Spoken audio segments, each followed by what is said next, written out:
Morning, everyone, and welcome to our Heavenly Parent Holy Community, Oceania Hundoke. And today we are together with Reverend Daniel Meadows. Today is Sunday, the 17th of October, or the 12th of September in the 9th year of Chongalguk. Let's begin by offering a bow to our Heavenly Parents and True Parents. Chariot, Kyumbe.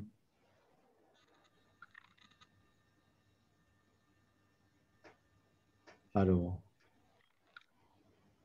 let's recite our family pledge, both in Korean and English. Thank you. 가족맨세 8.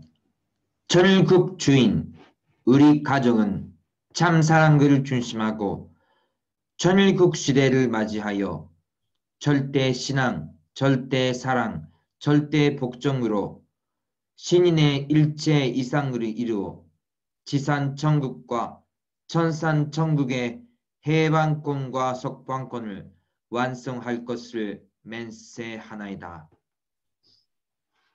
Family pledge number 8.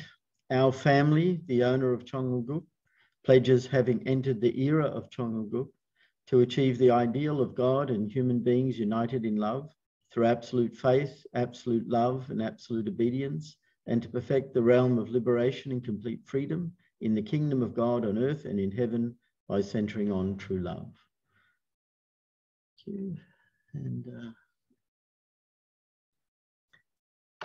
I'd like to ask Reiko Stone if she could offer the opening prayer, please.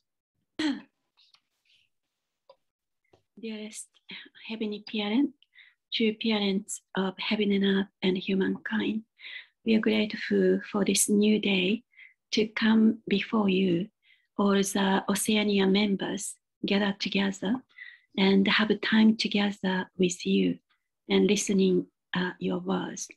We are so grateful we are living together same time as true parents and centered on true mother. Your providence is getting culminated and restore your ideal on this earth. We are so privileged to be together this time as with true parents and as Oceania members. We pray that we can support true mother and to realize your ideal lost a long time ago at the human ancestor Adam and Eve, and to create the ideal world, you and us, human beings, all things live together, centered on your true love. We long for your ideal world. We pray that more and more you are strongly working together with us. We can purify our hearts and mind to be able to connect with your heart and live together with you in each day. We pray that as we start this Hundoke, we pray that you can talk to each one of our hearts. Thank you for this new day, and for this Hundoke time. We pray and report in the name of Lake Stonestone family, Blessed Center family. Jew. Thank you. And today we're having Reverend Daniel Meadows, so let's give him a warm welcome. Thank you. Thank you, Reverend John. Thank you, everyone. I'm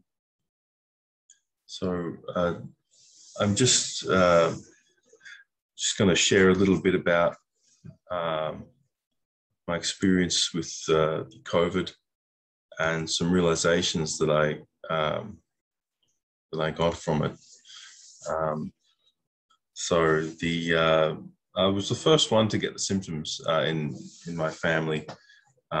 Somehow, not really sure where still, but yeah, it's kind of some members have had it, but yeah, for us it was, well, for me it started out with really bad fever on the first night, and then feeling quite sick the next day. And I was pretty scared. Like, I didn't think it was COVID at first, but anyway, the following night I couldn't really keep any food down, and I made the mistake of having a very hearty meal on the first day of sickness. And so the following night I returned the entire meal back the way it came for the entire night. And that's when, so after that I thought, okay, I better get tested for COVID and make sure that I don't have it. But yeah, as it turned out, I did. And basically from that night, I had no appetite for food for about 2 weeks. And of course, I'm living in close proximity with my family. So my whole family also got the COVID as well. The kids weren't too bad. They just had like a fever for a day or two, but otherwise they seemed fine. They were running around and doing really well. And Chizuru fortunately had mostly mild symptoms. So she, she had a lot of headaches and a bit of fever and all this kind of thing, but it wasn't too bad. And when you have COVID, you really feel very tired, and the fevers come and go. It kind of all comes in waves, and everything's very gradual. And you always have headaches, and you feel nauseated a lot. And for me, I couldn't take full breaths with my lungs. It was after I breathed a little bit, it became very painful. One of the worst things, though, was that you lose your sense of taste and your sense of smell. So even if you try and eat something that you know is really delicious, there's no text, there's no flavor. It's just a texture in your mouth, and you can't check if food has gone off, or when the babies need the nappy change, we couldn't tell unless we checked. But the worst part of the whole illness was that it lasted so long. It lasted more than 2 weeks for both Chizuru and I. And by the second week, I'd actually forgotten what it felt like to feel happy or to feel healthy, to feel well. And when I got to that state, that's when a lot of realization sort of came to me. And I'll talk about that in a minute. But after several days of knowing I had COVID and everything,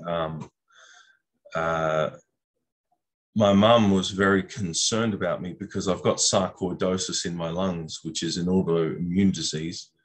And so she knew that was a complication. And at one point, my oxygen, Chizuru got an oxygen thing, and so we were checking our oxygen levels, which should stay around 100 or 97, 98, 99, that kind of place. At one point, my oxygen dropped down to 92. And so it was recommended to call an ambulance at that point. And so I did. And they came by and they tested me and everything. And they said, oh, you're kind of borderline. You can go to hospital if you want, or you could stay here. And it was in the nighttime. It was quite late at night. So they said, oh, you might only come to the hospital for an hour or something. And I thought, oh, nah, forget it. I'll just stay home. And I told my mum that, and she went and she spoke to some people who were experts in COVID and, these doctors or whatever. And when they heard that I had sarcoidosis, they said that if my lungs collapsed, which they sort of are liable to do, and if they collapsed when I was low in oxygen, that I probably wouldn't make it alive to the hospital. And so Mum got very concerned, and she told me that I should go straight to the hospital, that I should just, be at the hospital. And she also said, there could be problems in your organs that you don't know about. And at the hospital, they can monitor that and they can check. But obviously the hospital wasn't going to take me just on a precaution that I might get worse. I had to actually wait to get worse before they would take me. And I also kind of felt that she was just a bit, she was just worrying, as mothers do. And so my lung had only ever collapsed once, and that was 6 years ago. So it concerned me, but I wasn't too worried. But then my uncle, my Uncle Mick, who's a very spiritual man, he sent me a message and said that he had a spiritual premonition and he saw a vision of an ambulance. And he said that ambulance, he said that he wasn't sure who it was for, but now he was certain that it was for me and it was going to save my life. And so he said to me, you should go to hospital right now. And that worried me more than anything else because my uncle wouldn't say that kind of thing lightly. He's never said anything like that to me before. And so for him to say it, I thought, oh, gee, that sounds pretty serious. But I didn't really have any, I was battling fevers and I had body pains, but I didn't, at the time, my oxygen wasn't too bad. So I couldn't, the ambulance, the people that we called the doctors and that, and they said, oh, pretty much unless your oxygen drops, you can't really go to hospital. And so I thought, oh, okay, well, we'll just see what happens. And the next morning, my oxygen started to drop down to the low 90s. And if I was lying down, it would go down as far as 88. So we thought, okay, could be time to call the ambulance. And this time when they came, before I didn't really tell them all the symptoms that I was getting. But when they came this time, I just tried to tell them everything. I said, oh, I can't breathe properly when I lie down. A burning feeling comes from my stomach upwards. And I've got pains in the back where my kidneys are, my legs are. And they didn't really, the medic didn't look too worried. he didn't really seem like, it didn't look like he felt like that qualified me to go to hospital at all. And yeah, I was worried that he wouldn't, because I wanted confirmation that everything was okay, just because, the people my mum talked to, and then my uncle saying that, and I thought, oh, I'd like to just go and get just tests just to see that I'm okay. But anyway, when the medic checked my oxygen, I didn't see what the reading was, but he checked it and was like, oh, okay, you got to go to hospital now. And I was like, oh, all right. And so poor Chizaru had to take the kids for 5 days while I was in hospital. And God bless all the members. Thank you so much, everyone. Especially Irene, Anania, and Sarah Boyd. They set up a food train to cover all the meals of our family. And so all the members in Victoria, they signed up to bring us a meal. And they often went above and beyond and brought us a lot of food and things. And yeah, a lot of members across Australia also sent financial support and helped out. So thank you very much, everyone. And especially also thank you for the prayers. A lot of people were praying, and I really believe that was something that helped us a lot, especially Chizaru. She only got mild symptoms. I mean, it was still really hard for her, but I think the prayers really helped as well. It was a miracle that she didn't have any complications with her baby. So thank you, everyone, for all your support and help. This really did mean a lot. So I went to the hospital, and they had me constantly on oxygen for the first 3 or 4 days. and they were giving me medicines to try and combat the virus. And whenever my oxygen went below 94, I had a monitor connected to me that started beeping, and a nurse would come and usually just increase the dose by one measure. I think there was 10 measures I think it was 10, maximum of 10, and they kept me on about 2 or 3, I think. And on the second or third night, my oxygen began to drop down below 91. And so the nurse came in and started to increase the oxygen, but it didn't help. And the oxygen kept dropping below 87. And they asked me, "Are you okay? Is it hard to breathe?" And I was like, "Oh, it's just kind of, yeah, yes, but that's normal." I don't feel too much different. And so they gave me a larger mask, and they increased the dosage, and but the oxygen kept dropping and started to drop down below 79. And I began to think, oh my gosh, like, what if I die now? What if I just can't breathe anymore or something? Again, my symptoms didn't change really, but I was looking at the monitor and going, oh my gosh, what's happening? And so they jacked me up to like 7 or 8 or something, almost the maximum. And then it started the oxygen level stabilized. And so I don't know if that was what my uncle foresaw, that premonition, but it could well have been, I guess.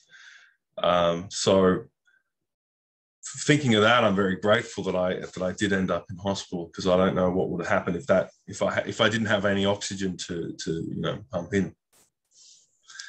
And but other than that, I just had to keep on constant painkillers to keep the fever at bay. And when I was in that state, my thoughts became very existential, and because any desire at all was completely gone, just void. I didn't want to eat. I didn't want to drink. I didn't want to sleep. I didn't want to move. Entertainment meant nothing. I couldn't taste. I couldn't smell, and I couldn't feel any joy in everything. And all there was just sickness and pain.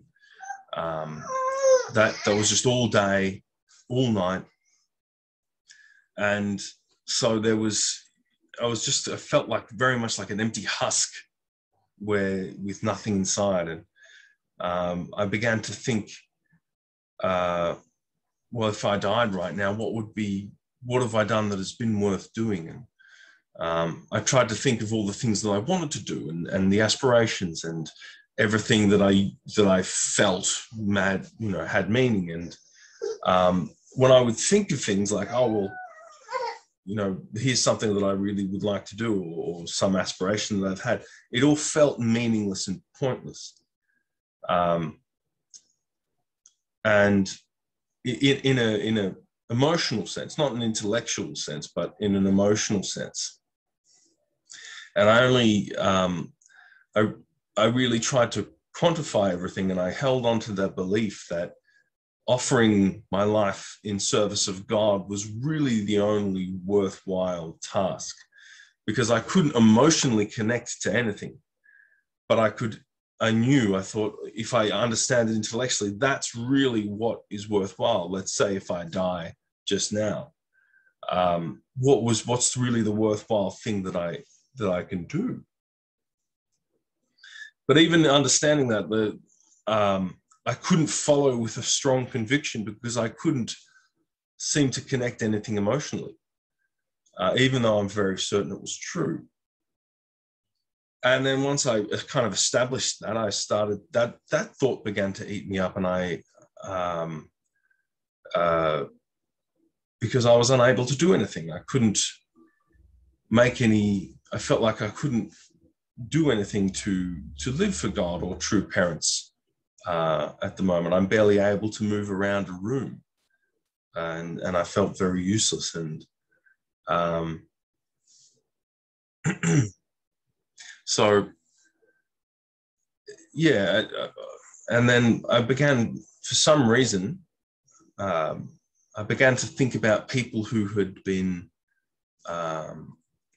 made to suffer by other people. And I started specifically thinking about, things like death camps and death camps in North Korea, or, gulags or concentration camps, things like this, where people, were sent to suffer and to feel the way that I was feeling forcibly by other people. And it really made me sick to think about it. Made me, both in my mind and my body, sick to think of the reality that people do this to each other. And I really felt, how can we both be so idle when there's, like in North Korea, there's been these death camps for 70 years. How can we be so idle that we allow this suffering to continue? And how important is the work of our true mother to bring North and South reunification and at least bring less suffering to the world. And I couldn't shake that thought or feeling. It was really bizarre until about the 16th or 17th day, when I started to really gradually feel better bit by bit. But even that, the tiniest improvement seemed to be huge. Getting the feeling human again, and gradually being able to feel happiness and feel what health felt like was really significant. I think it would kind of come in little bursts, because somehow COVID, like, it comes in waves. But yeah, like when it would gradually come, you'd be like, oh my gosh, whoa, what's this? Is this how normal people feel? Yeah, so I think that if I knew what it was going to be like, I probably would have got vaccinated, because that was really horrible. And I'm still dead against the government's forced coercion of vaccination, and I really don't like what's happening at the moment. But geez, it was a rotten disease, and I really wouldn't wish anyone to go through that. However, the good things that came from that experience, and first of all, I lost about 10 kilos because I didn't eat much for about 2 weeks, which was nice. But it really made me want to, I think coming that close to that kind of serious illness really, well, it's always good to rethink what's important. But it made me want to really redouble my efforts to bring victory for true parents. And it really made me think a lot about the importance of who true mother and true father are, and how even if I was to die or anything like that, that the incredible fortune of being able to know true parents and to be able to serve true parents was more important than anything, I think. So we needed to support our true mother now more than ever to open up that path of the kingdom of heaven, because COVID was man-made. It was not a natural thing to have suffered like that, or for people, many people have died because of it, and many people still suffering from it. And it's not natural. It was made by people for the design of a weapon to bring death and misery to each other. So we really need to end this kind of world and end this kind of situation where people are making, because COVID's just one of them. There's a lot of, they're designing, many nations are designing these kind of weapons, and with the intention that they may be used on people. And so I really believe that it's only, as True Mother said, it's only through humanity's connection to heavenly parents and through our true parents that we can overcome this and that we can conclude this history. So thank you so much, brothers and sisters. That's pretty much my conclusion of my sharing. So let's support True Mother and Heavenly Parents. Adieu. Adieu, and thank you, Daniel, for letting us in to how you were feeling. I was thinking to, I'll just go to gallery view. I was just thinking maybe there's people who have some particular questions that they might like to ask you during this time. And then maybe go for some reflections after that. Is there anyone that has a question or something they'd like to ask Daniel?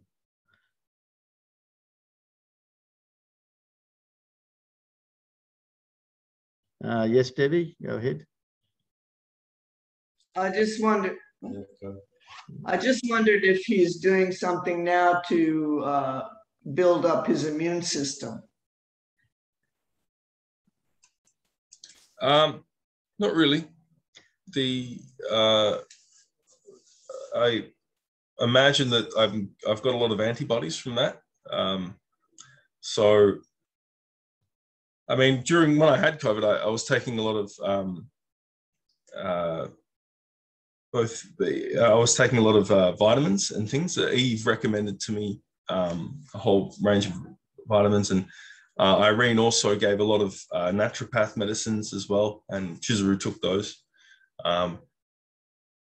Maybe that's why she fared better. I don't know. But I probably should monitor my sarcoidosis. I haven't been doing that, and but I'm not really doing anything to increase my immune system. I don't know. Maybe I should. Okay, thanks, Debbie. Bob. Yes, Barbara, go ahead. Hi. Yeah. Hi, sweetie. Are you still infectious? No. Oh, good. We can come up and see you and the kids and everything like that without any. It'll be we've got this cancer. Yeah. It'll be a bit of a drive because we're in Mansfield. Oh, okay. So right. yeah, we got discharged from isolation.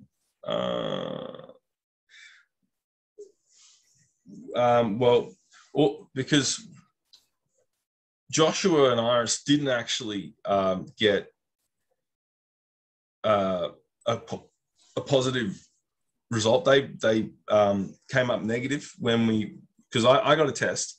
I got positive, and so I said, all right, everyone, we all better get a test and see. And then everyone got a test, and Iris and Joshua were negative. So they obviously, didn't get it right then. But then a couple of days later, they showed the symptoms. They got fevers, and they actually got worse symptoms than the other two kids. But because Chizra and I were bedridden, we couldn't go out and get them tested. And we were told that a doctor was going to come and test them, but the doctor never came. And so anyways, by the time we were all through it, we all got, even they actually discharged me. I was still really crook, but it was 14 days.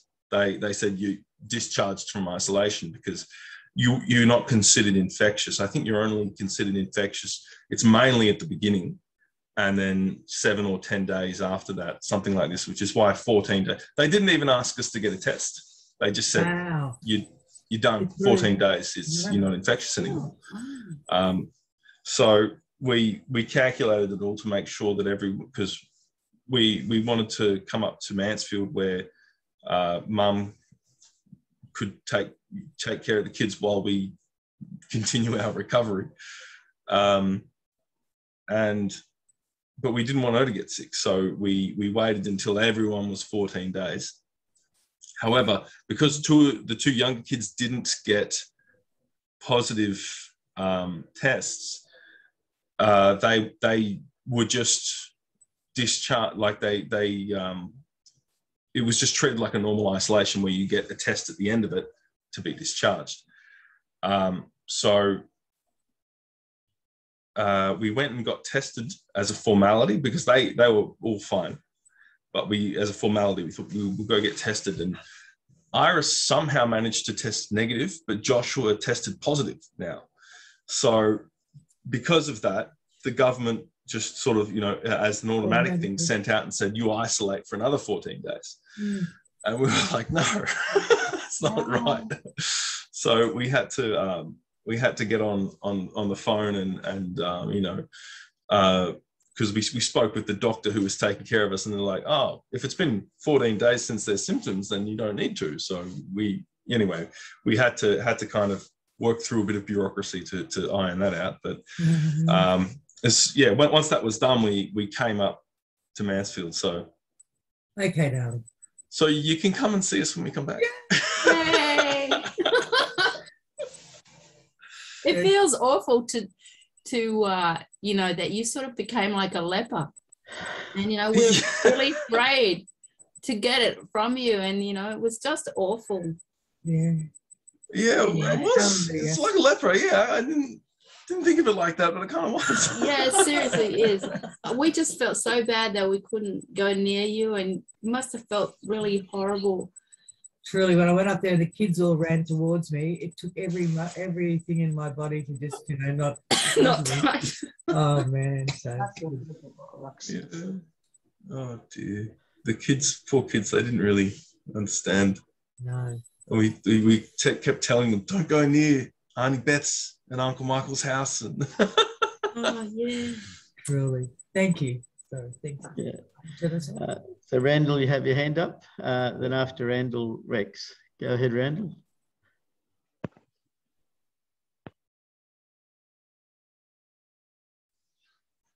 I need to unmute. Okay, now glad everything's good for you, Daniel. I'm just wondering from Chisholm's point of view, can we hear a little bit from her? Just how it was with from Chisholm's point of view as well, because we felt kind of useless. I mean, you guys international, around Australia were, really worried for Daniel, but here, even in Victoria, we didn't know, how to reach out to him and how to help out in different ways. And so, if there is anything that you want to say, then yeah.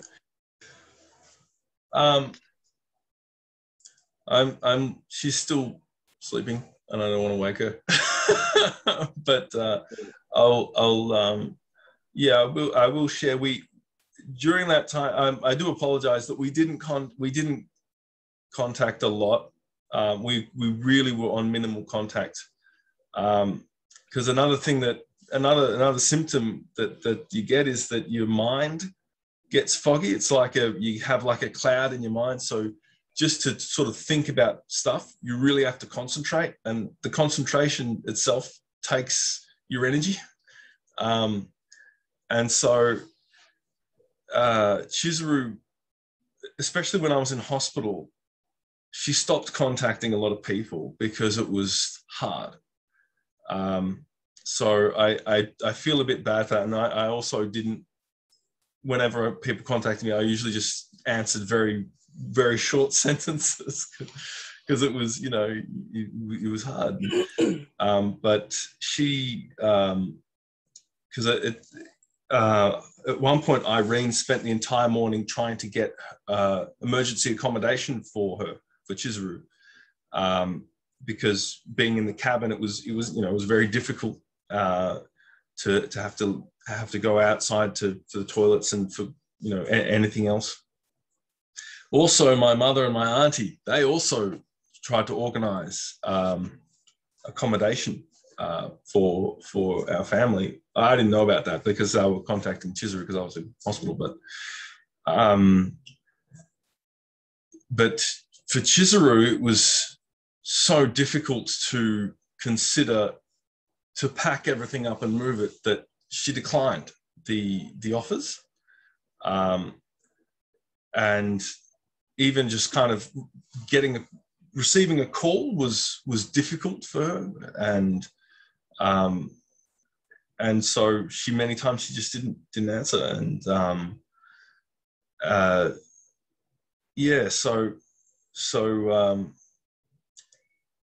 and I kind of, even after when we came up to Mansfield, even we were feeling a lot better then, that was really hard. And there was two of us doing it. So I kind of thought, oh yeah, to do this when we were sick, we couldn't have done it. Yeah, like, so I think,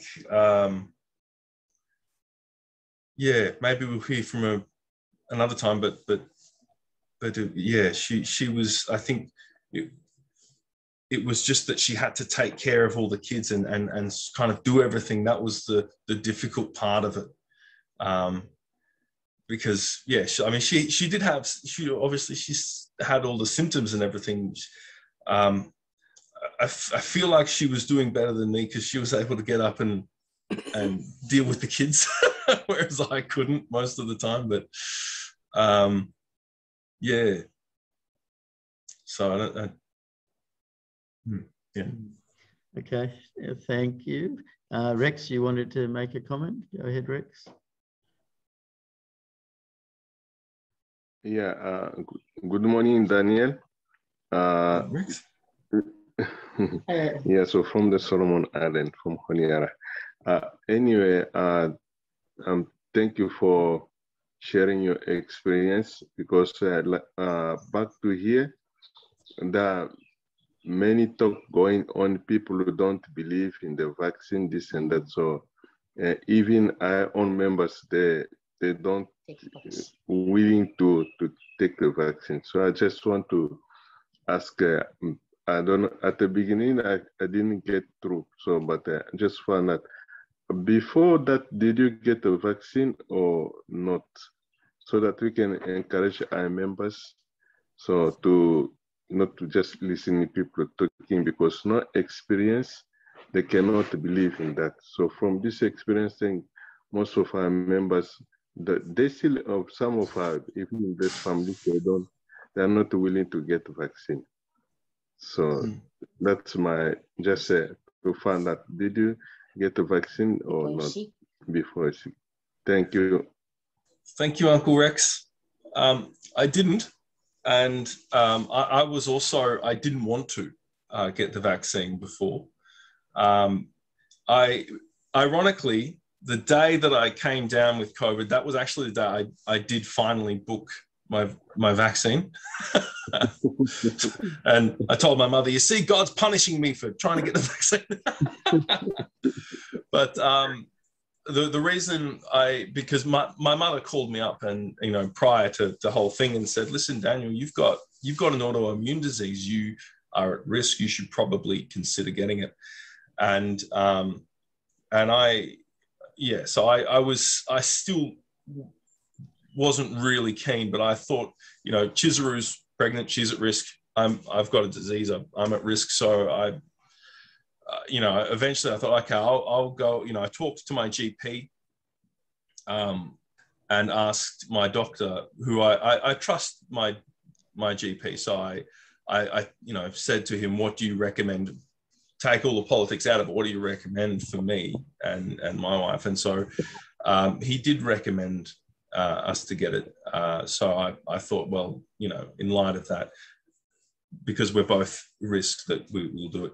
But yeah, the day that I booked it in, that was the day I got COVID.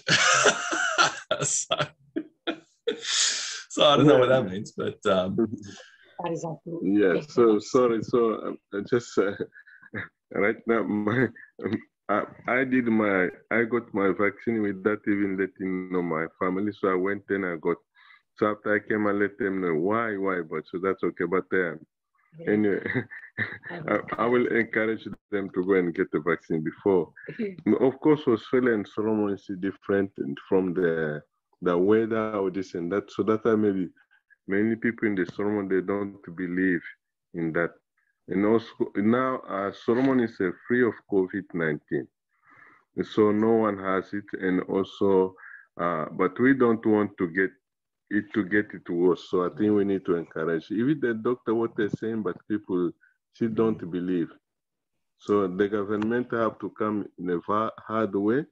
Even if you don't get a job, you have to lose your job, all this. So it's getting, but it's good. Thank you for your experience. Thank you. Yeah, I think you need to choose what's best for you. Yeah. Thank you, Uncle Rex. Thank you. Thank you. Rex. Matapa, you have your hand up. Go ahead. Yes, I did. Hello, brothers and sisters, and hello, Daniel. I'm glad you made it through that ordeal. It's quite remarkable, actually, your story. Remarkable because, just the way you took us through your feelings, your emotions, the whole process. And, I could really feel what you must have felt like, during that time. And so, and I'm so glad, it could have turned into a really disastrous downturn, your situation. You might not have made it, but I'm glad you did for the sake of your young family and your lovely wife, and also for yourself and your family. And of course, Daniel, for the Providence. We need you in Australia. And, Oceania as a leader. And true parents need you, like you said. But I guess your position and your attitude before you caught the virus was maybe you were against the vaccine, and you didn't like the idea of being forced to have one, because there's a lot of that people with that same attitude. And so for me, by seeing and listening to your testimony, I'm a teacher, so we are now in New Zealand, have to be vaccinated. It wasn't, I always thought, like last year, even when the COVID started, I thought we're in a position where we're dealing with people all the time, and in this case, kids. And so I never really understood why we weren't, in a sense, essential workers and should get the vaccine. But now we have to. So, and Rob, and even my husband's a teacher too. So we just we put it off for a long time until this kind of instruction was given, and now we have to do it. And we're not bothered about it. If that's the case, then we're going to do it. But yeah, just the attitude. There's a lot of people, like I said, who felt the same way that you did before you felt ill to this virus. So as a matter of actually, Rex, you answered my question actually, and through Rex, because he wanted to know the same thing. What do you like? My question now is, would you recommend people to get vaccinated? Oh, well, I don't want to shill for the vaccine companies, but look, I think that if you're at risk, if you're in a then I would. I don't know if I would have said that before I got COVID, but geez, it was rotten. It was really rotten. And again, like, kids don't need a vaccination. They were fine. Even when they had fevers, they were still running around. Like, I couldn't move like they moved when I was even mildly sick, but they were fine. So they definitely don't need a vaccination unless they've got some sort of complication, I guess. Again, I just recommend to everyone, just talk to your GP. I think talk to someone you trust about it, and because not everyone probably needs the vaccination, but people who do have something at risk, then you don't want COVID. And you know, even my mother, she was double vaccinated, and said, "Oh, I'll come down and help you out." But I told her not to in the end. I sort of conceded and said, "Yeah, okay, come." And she drove down and she got to Belgrade, but by the time she got there, I'd changed my mind and told her to go home because I was just like, "Mum, even though you're double vaccinated, I don't want you to get, I don't want you to get this sickness. It's not good." So, you know, she said, "Oh, I probably won't get too sick, but you know." So the, yeah, it's, I just recommend to do what's best for you, because we're all going to react to it differently. And so, like you're saying, the teachers, like also some of the members down here, a lot of the members here are teachers, and they're now getting forced, whether they like it or not, to either choose between their job and the vaccination, which I don't feel so good about that. I think that's a really, you know, I understand, you know, why the government would do that, but I don't really feel comfortable with it to be forced to take a medical procedure. But again, so I don't know if that explains my position well, but I would just tell people, do what's best for you and your body, and get some medical advice you trust. So that would be my recommendation. Thank you. Thank you. Mary and Doug, and then after Mr. Wright. Okay. Need to unmute? Yeah, it's good to see you, Daniel. Thanks, Mary. Thank you. I just want to make a couple of points. I'm not getting the vax. I'm losing my job because of it. There's many people in the hospital, the Department of Health in Tassie, that are not getting the vaccine. There's a lot of doctors that are not getting the vaccine.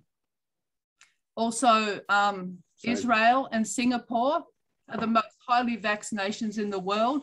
They've just had amazing spikes in COVID. So the vaccine does not stop people getting COVID. There's evidence. There's so much evidence. I just wanted to say that. Yes, Doug. Okay. There's not enough time in a day today to talk about vaccines and our opinions on it. I'd like to, but I will talk about something that Daniel brought up that was very deep.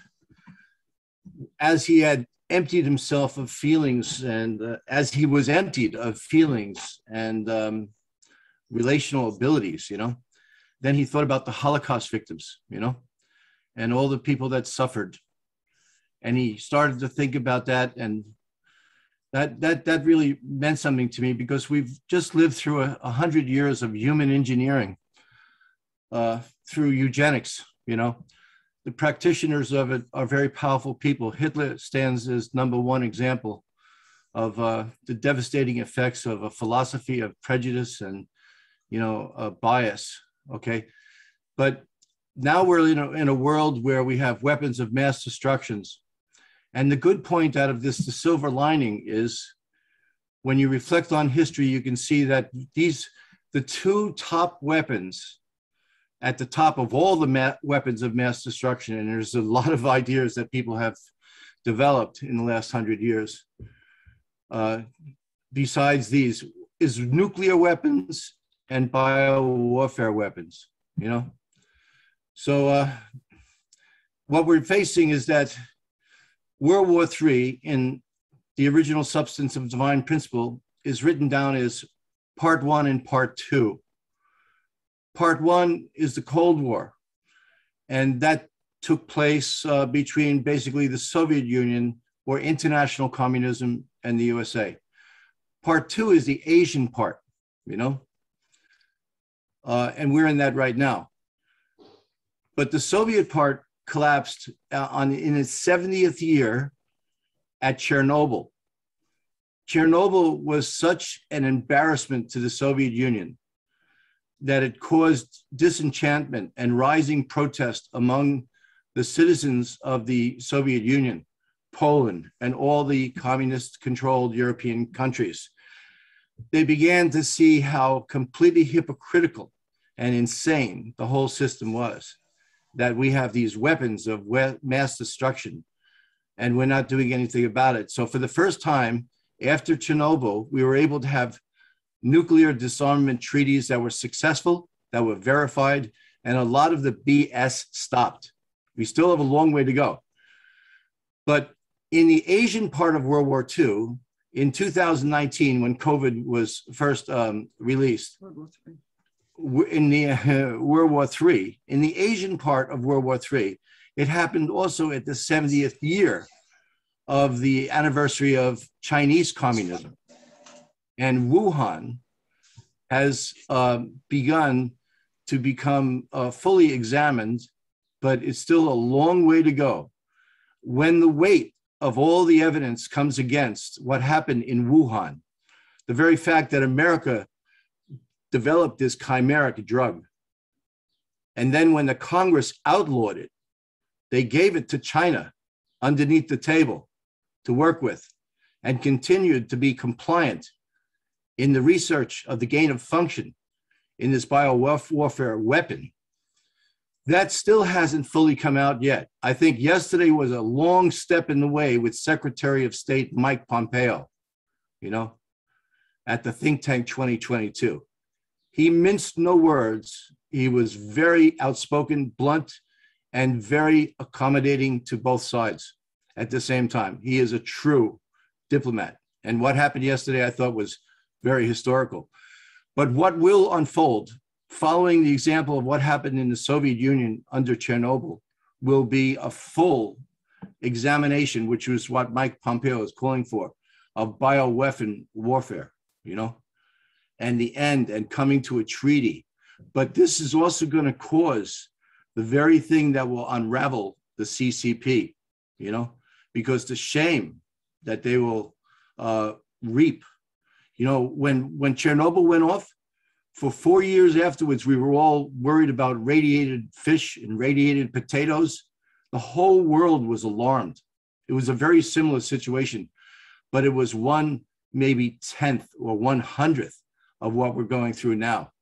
This is a much more conflicted situation, and it's going to bring the final end because of the presence of true parents.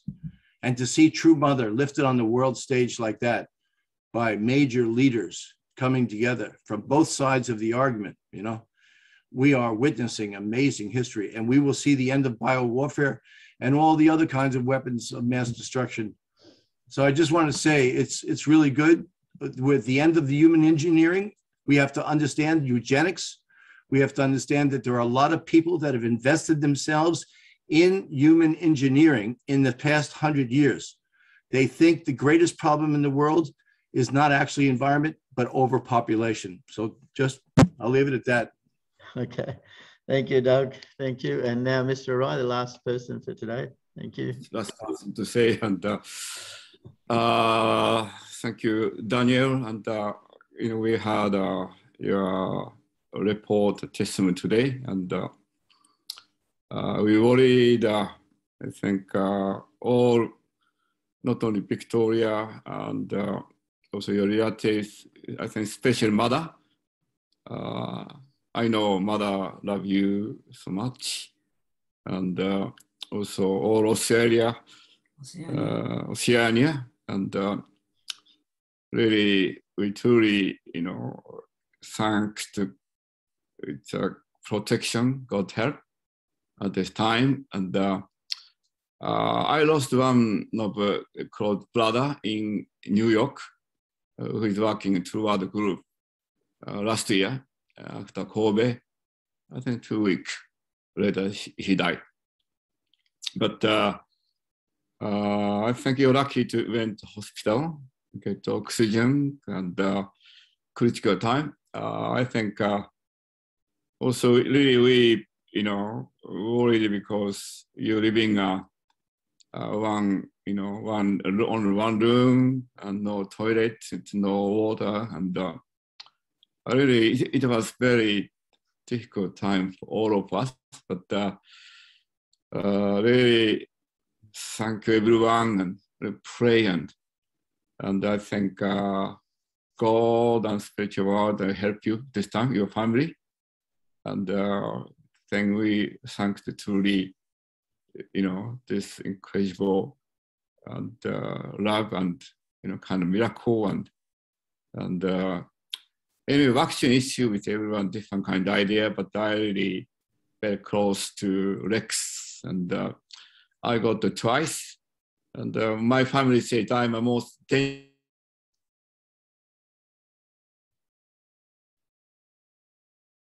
Yep. He's frozen.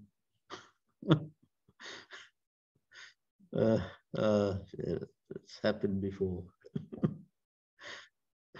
And many times just at that moment you want to hear what's next. Oh, okay. You're back. Anyway, thank you anyway so much. Thank you. Thank you, everyone. And it's time for us to offer our unison prayer, and I think it's always a good idea to pray for everyone's health and safety during this time. We often pray for our true mother, but it's always good to pray for each other. So I'll just share the screen, and let's pray.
Arju, Arju, Arju.